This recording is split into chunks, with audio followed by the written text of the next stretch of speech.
here for now, and it's going to take us a while, we have to think about it pretty hard, is to calculate what this derivative is.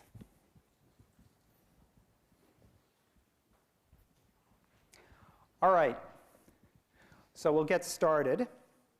And the way we get started is simply by plugging in the definition of the derivative. The derivative is the limit, as delta x goes to 0, of a to the x plus delta x minus a to the x divided by delta x. So that's what it is.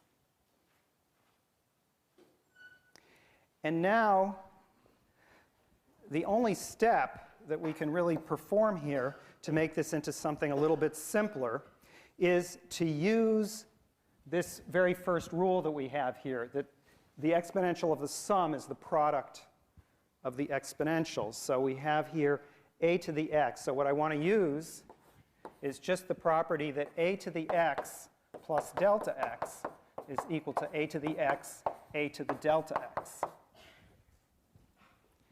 And if I do that, I see that I can factor out a common factor in the numerator, which is a to the x. So we'll write this as the limit as delta x goes to 0 of a to the x times this ratio now, a to the delta x minus 1 divided by delta x.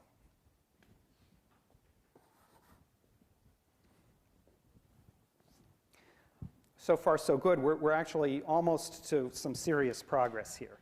So there's one other important conceptual step which we need to understand, and this is a relatively simple one, and we actually did this before, by the way.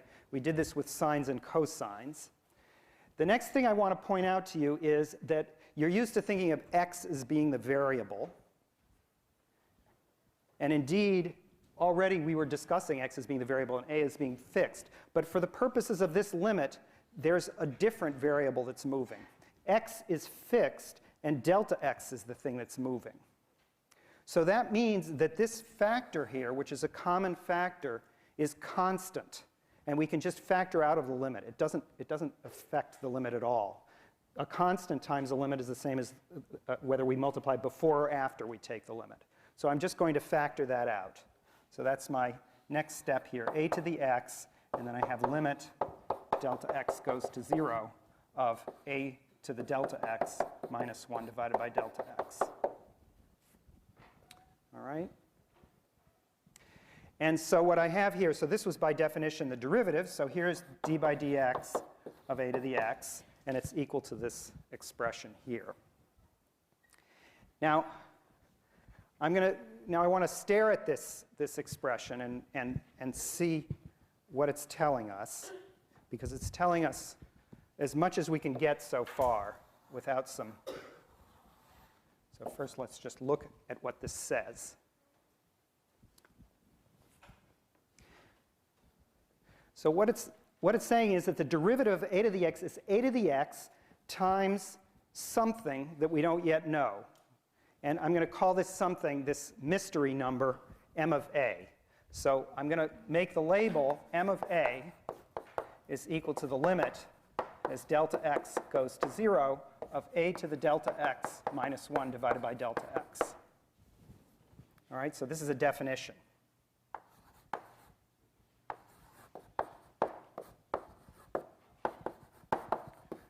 So this mystery number, m of a, has a geometric interpretation as well.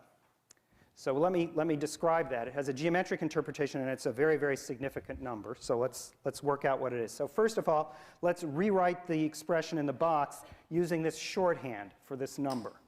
So if I just rewrite it, it says d by dx of a to the x is equal to this factor, which is m of a, times a to the x. So the derivative of the exponential is this mystery number times a to the x. So we've almost solved the problem of finding the derivative of a to the x. We just have to figure out this one number, m of a, and we get the rest. So now let me first, let me point out two more things about this number, m of a. So first of all, if I plug in x equals 0, that's going to be d by dx a to the x at x equals 0. According to this formula, that's m of a times a to the 0, which is, of course, m of a. So what is m of a?